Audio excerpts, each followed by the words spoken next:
সূরা মিম সেজদা আয়াত নং 41 থেকে 44 পর্যন্ত। আর তারা অস্বীকার করলো তাদের কাছে উপদেশ আসার পর। আর অবশ্যই এটা সুদৃঢ় কিতাব, এতে কোনো মিথ্যা অনুপ্রবেশ করবে না, সামনের দিক থেকেও নয় এবং পিছনের দিক থেকেও নয়। এটা বিজ্ঞ প্রশংসিত পক্ষ হতে অবধারিত। আপনাকেও কথাই বলা হয় যা আপনার পূর্বকার রাসূলদেরকে বলা হতো।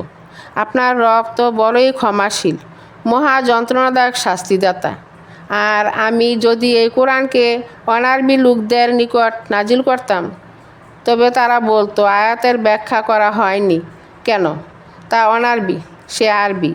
অর্থাৎ আল্লাহ তাআলার পক্ষ থেকে এই কোরআন সংরক্ষিত। মিথ্যা অর্থাৎ শয়তান কোনো দিক দিয়ে এই কোরআনে হস্তক্ষেপ করতে পারবে না এবং এতে কোনো ধরনের ব্যতিক্রমও ঘটাতে পারবে না। তাফসীরের মাঝারিতে আছে, শয়তান জিনরূপী হোক বা মানবরূপী হোক, কোনো শয়তানে এই কোরআনে অনুরূপ পরিবর্তন ঘটাতে পারবে না। অর্থাৎ হে মুহাম্মদ, তুমি বলে দাও যে কোরআন মান্যকারীদের জন্য পথ প্রদর্শক, আর দ্বিধা সন্দেহের ইত্যাদি অন্তরের রোগ এটি দ্বারা বিদরিত হয়ে যায়।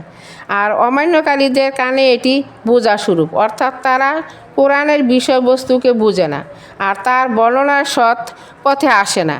আর বহু দূর হতে তাদেরকে আহ্বান করার প্রসঙ্গে মুজাহিদ রাদিয়াল্লাহু বলেন, এর অর্থ হলো কোরআন তাদের অন্তর হতে বহু দূরে।